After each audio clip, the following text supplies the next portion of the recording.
Il y a quelques semaines, j'étais assis dans mon salon, tard le soir. La lumière était basse, et mon chat, qui s'appelle Mochi, pour ceux qui ne le savent pas encore, était allongé face au mur, les yeux grands ouverts, à fixer un point dans le vide. Et moi, je l'ai regardé pendant de longues minutes. Et je me suis posé une question que je n'avais jamais vraiment prise au sérieux avant. Qu'est-ce qu'il pense? Maintenant, là, dans cette seconde précise, qu'est-ce qui se passe dans sa tête? Est-ce qu'il y a quelque chose qui lui fait peur? Est-ce qu'il entend quelque chose que je n'entends pas? Est-ce qu'il est heureux? Est-ce qu'il est triste? Est-ce qu'il souffre en silence depuis des mois? Et moi, je suis là à me dire qu'il est juste bizarre. Je me suis demandé, et si je ratais quelque chose d'essentiel dans notre relation, depuis des années? Et je sais que vous avez tous vécu ça. Peu importe que ce soit un chien, un chat, un lapin, un cheval. Ce moment où l'animal fait quelque chose que vous ne comprenez pas.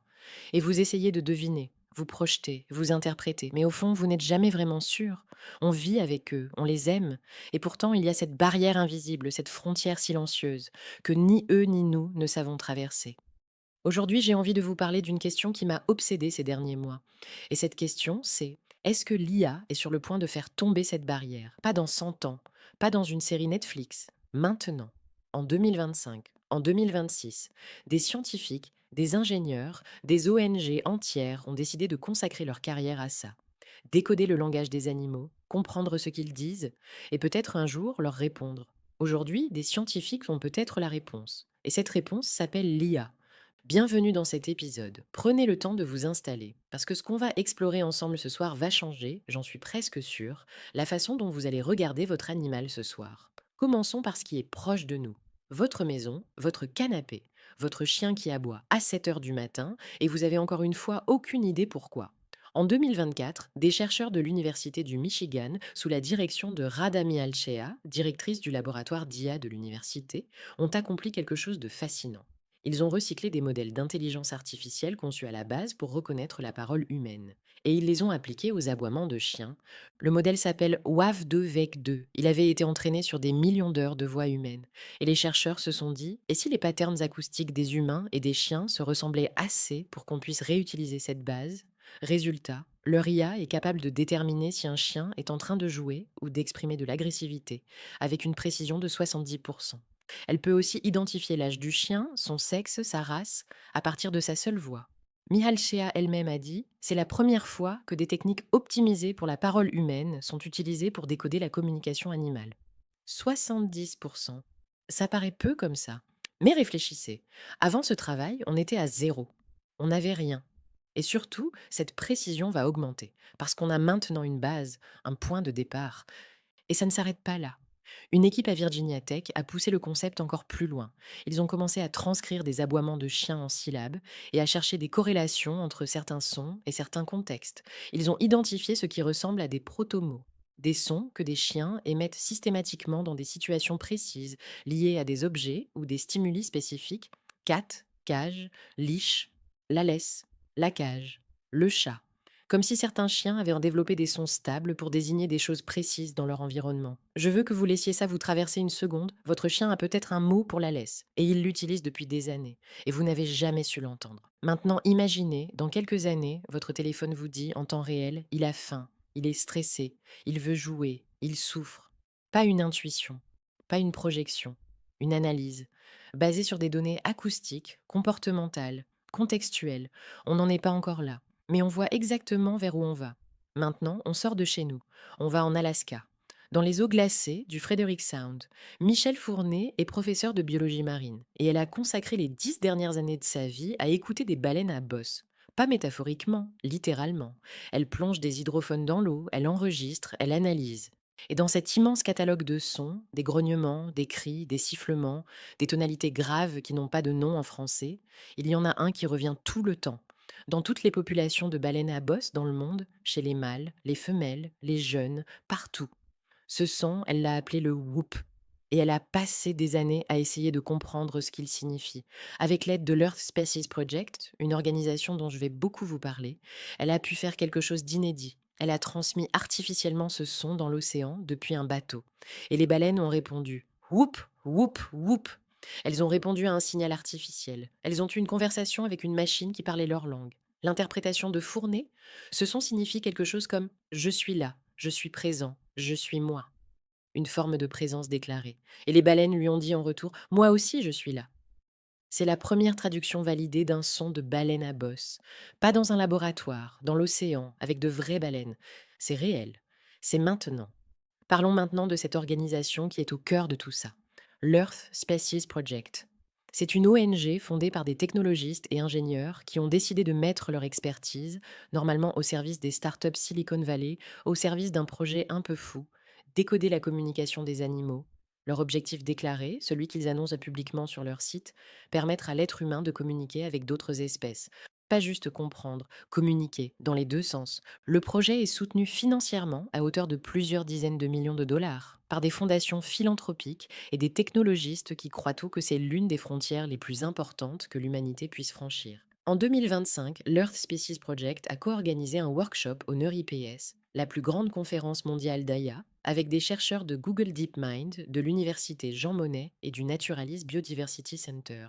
30 espèces étudiées: des baleines belugas, des corneilles, des pinsons zébrés, des éléphants, des primates, des dauphins. Ce n'est plus de la science-fiction. Et l'approche est ambitieuse. Ils travaillent sur ce qu'ils appellent des modèles multimodaux, des IA capables d'analyser simultanément les vocalisations, les mouvements, les comportements, le contexte. Parce que la communication animale, comme la communication humaine, est rarement juste des mots. C'est tout ça en même temps. Mais le signe le plus clair que ce domaine est devenu sérieux, c'est quand les grands acteurs tech se mettent à investir. Le 13 avril 2025, journée nationale du dauphin, le timing n'est pas anodin. Google DeepMind a annoncé Dolphin Gemma. Dolphin Gemma, c'est un modèle d'IA construit sur l'architecture Gemma, le même type de modèle que ceux qui alimentent les assistants IA grand public de Google, mais entraîné entièrement sur des vocalisations de dauphins de l'Atlantique. Le projet a été développé en collaboration avec le Wild Dolphin Project, une organisation qui étudie une communauté de dauphins tachetés de l'Atlantique depuis des décennies. Ils ont constitué une base de données unique, des heures et des heures d'audio et de vidéos sous-marins, indexées par individu, par comportement, par contexte. Et qu'est-ce que Dolphin Gemma peut faire concrètement? Identifier plus d'une douzaine de types de clics distincts, auparavant indifférenciables à l'oreille humaine, prédire le prochain son dans une séquence avec 74% de précision. Commencer à identifier des clusters sémantiques, des groupes de sons qui semblent liés à des situations précises, comme une approche ou une alerte d'agression. Et le détail que j'adore dans cette histoire, le modèle est assez compact, 400 millions de paramètres pour tourner directement sur un smartphone. Les chercheurs du Wild Dolphin Project l'utilisent déjà sur le terrain, sur des pixel phones, pendant leur plongée. Quand Google commence à parler aux dauphins sur un téléphone au fond de l'océan, je me dis qu'on est clairement plus proche du tournant qu'on ne le croit. Voilà, on a posé les faits, on a posé la science. Maintenant, laissez-moi vous emmener ailleurs, dans quelque chose de plus personnel. Imaginez, c'est un matin ordinaire. Vous vous réveillez, vous prenez votre téléphone, et avant de voir vos messages, avant de voir les actualités, votre appli Animal vous envoie une notification. Hier soir, entre 2 heures et 4 heures du matin, Rex a montré des signaux vocaux et comportementaux cohérents avec un état d'anxiété élevé, fréquence cardiaque légèrement au-dessus de la normale. Il a émis plusieurs micro-vocalisations graves autour de 3h15. Et là, d'un coup, tout s'éclaire.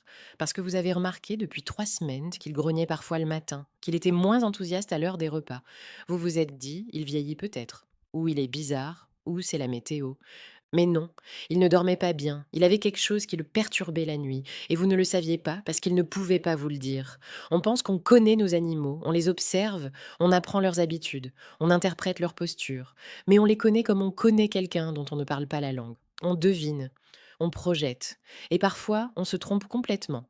Il y a une citation que j'ai lue il y a quelques mois dans un article scientifique et qui m'a marqué. Un chercheur en éthologie, l'étude du comportement animal, expliquait que la plupart des propriétaires d'animaux pensent connaître leurs compagnons à 80 ou 90%, mais que quand on leur montre des analyses objectives de l'état émotionnel de leur animal sur une période d'un mois, ils découvrent en moyenne 30 à 40% d'états qu'ils n'avaient jamais détectés. Stress chronique, douleur intermittente, frustration répétée, 30 à 40% de la vie émotionnelle de leur meilleur ami qu'ils avaient manqué. Pas parce qu'ils étaient mauvais propriétaires, parce qu'ils n'avaient pas les outils. Et c'est ça qui me touche dans cette révolution. Ce n'est pas juste de la technologie, c'est une forme de responsabilité. Enfin, on pourrait savoir. Vraiment savoir. Mais là, je veux vous poser une question, une vraie. Prenez un moment. Si vous pouviez savoir, avec certitude, ce que votre animal ressent pour vous. Maintenant. Pas une estimation, pas une intuition.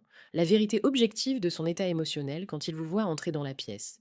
Est-ce que vous voudriez vraiment le savoir? Je pose cette question à tout le monde autour de moi depuis quelques semaines. Et les réponses me fascinent. Il y a ceux qui disent oui immédiatement, avec une certitude absolue. Évidemment, je veux savoir. Il y a ceux qui hésitent et qui finissent par dire peut-être que j'ai peur de ce que ça me dirait sur moi.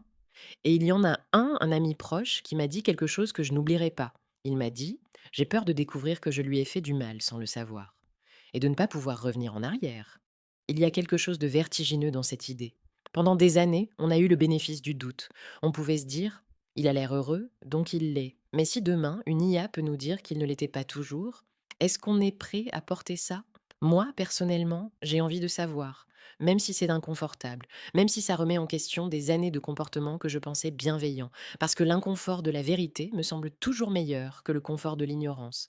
Mais ce dont on a parlé jusqu'ici, les chiens, les chats, les baleines, les dauphins, c'est encore quelque chose de relativement proche, des animaux avec lesquels on interagit directement. Maintenant, je veux élargir. Parce que ce que l'IA est en train de faire dans le domaine de la communication animale dépasse largement nos animaux de compagnie. Ça touche à quelque chose de fondamental, à notre rapport à la planète entière. Il existe une discipline scientifique qui s'appelle la bioacoustique. Et jusqu'à récemment, elle était confidentielle, pratiquée par quelques chercheurs passionnés avec des moyens limités. L'idée de base est simple, la nature fait du bruit. Une forêt en bonne santé sonne d'une certaine façon. Elle est dense, vivante, complexe.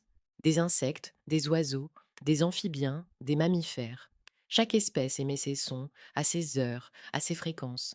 Et l'ensemble forme une partition. Une forêt qui souffre sonne autrement. Certains acteurs disparaissent, certaines fréquences s'éteignent, le silence s'installe là où il ne devrait pas être. L'IA peut entendre cette différence avant qu'on la voie.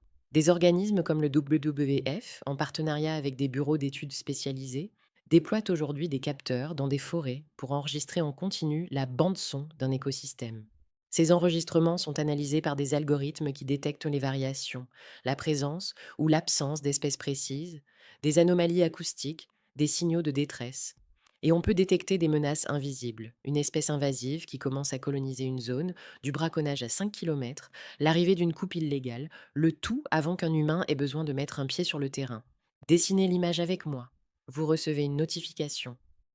La forêt de votre région montre des signes de stress acoustique depuis 72 heures dans le secteur nord-est.